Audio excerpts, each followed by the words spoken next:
ओम साई श्री साई जय जय साई। ओम साई राम। आजिर साई संदेश रे बाबा कहउचंदी मोर प्रिय संतान ए दुनिया रे ना स्वार्थपर लोक बहुत अछंती। सीए तांको निजर स्वार्थ हासिल करबा पाई किछि भी करि पारंती मोर संतान। एमिति कि लोक माने तांकर निज स्वार्थ पाई अन्य जनक तंटी भी चिपिबा को पछघुंचा दियंतिनी मोर संतान। सेमाने एठी स्वार्थ पाई संपर्क जोड़ती आउ स्वार्थ सरीगला परे से संपर्क भूली जाती मोर संतान। अन्य मानक पाई से किछि भी करि न थांती, केवल निज स्वार्थ को देखि थांती। मोर पिला माने तुमे ना सबुबेले अन्य मानक बिना स्वार्थ रे सहाय्य करिवो आउ कौनसी स्वार्थ मन भितरे रखी काहाको भी सहाय्य करिवनी। तुमे आज जदि काहाको सहाय्य करिथिबो ना तुमर असुविधा समय रे से सहाय्य तुम पाखको निश्चय फेरिक आसीबो। तुमे एया भाबुछ कि से लोक तुमको सहाय्य करिवो कि नहीं? भगवान करिवे। जो बाटे हेले भी भगवान तुमको निश्चय सहाय्य करिवे मोर संतान।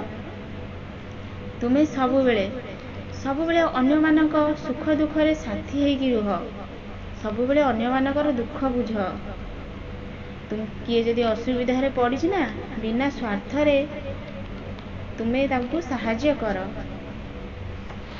मु तुम सांगे सबुबेले अछि आउ एमिति स्वार्थपर लोकंक पाखरु निजको सबुबेले बंचेकी रखिबो। काहेकि ना से जीवन नहीं जीवा पाई भी तांको बेसी समय लागिबनी। काहेकि ना से तांकर निज स्वार्थ पाई एते तळको खसी जाइछंती जे तांकर मनीष गंध तांको देहरे नाही मोर संतान।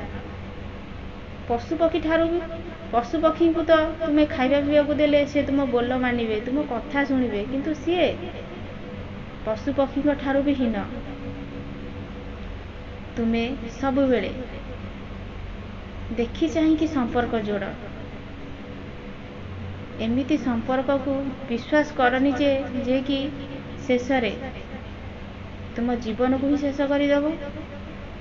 सबुबेले मो कथा को मान, हाथे मापी चाखंडे चल, संपर्क रख। कहा संगे शत्रुता करवा भी भल कथा नुहे। एमिति संपर्क रख जो कि से संपर्क रे कौन से असुविधा हबनी। तुम्हें काहाकू एते भी निजर करनी जो निजर दिने तुमको असुविधा पकेब मोर संतान। तुम्हें सबुबेले मो साई सच्चरित्र पाठ कर।